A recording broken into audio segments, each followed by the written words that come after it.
এই যে টিচারদের অনেকের চাকরি চলে গেছে, আপনারা কি ভাবছেন আমি মানসিকভাবে এতে খুশি? নো। যারা চাকরি করত, যাদের আনটেন্টেড, তাই তো ব্রত, তাদের জন্য অলরেডি আমরা প্রসেস শুরু করে দিয়েছি এবং তাদের বয়স কনসিডার করা হয়েছে, যেহেতু তারা 10 বছর 12 বছর কেউ চাকরি করেছে, তাদের 10% এক্সট্রা এক্সপিরিয়েন্সের জন্য রাখা হয়েছে।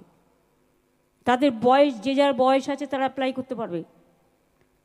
প্রায় 30% রাখা হয়েছে, যেটা তারা সুযোগটা পেতে পারে পরীক্ষা দিয়ে, কারণ কোর্টের অর্ডার অনুযায়ী।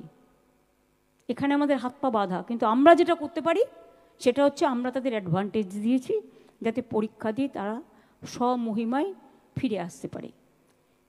রইল গ্রুপ সি, গ্রুপ ডি, অশিক্ষক কর্মচারীবৃন্দ, তাদের জন্য কোর্ট বলেছিল অন্যান্য জায়গায় তারা করতে পারে, সেটাও আমরা নোটিফিকেশান করে দিয়েছি। এই টিচার্স প্রক্রিয়াটা শেষ হয়ে যাবে আর 2-3 মাসের মধ্যে, এবং এটা হয়ে গেলেই গ্রুপ সিডির পরীক্ষাটা হবে।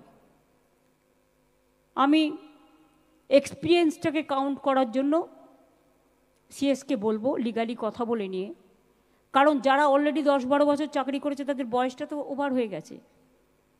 সুতরাং if it is consider then that can be reconsider also. আর রইল পড়ে আমার হাতে আরও কিছু, যারা বেচারা টিচারিতে কাজ করেও আজকে অযোগ্য প্রমাণিত হয়েছে।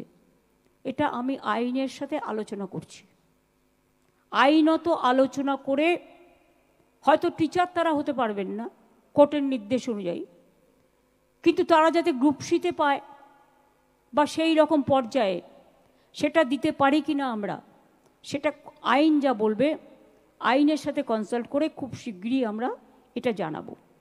আমি কাউকে হতাশ হতে বারণ করব, তার কারণ আমাদের সরকার হচ্ছে মানবিক সরকার এবং আমাদের দৃষ্টিভঙ্গি অলওয়েজ আমরা পলিটিক্যালি দেখি না, আমরা মানবিকভাবে দেখি।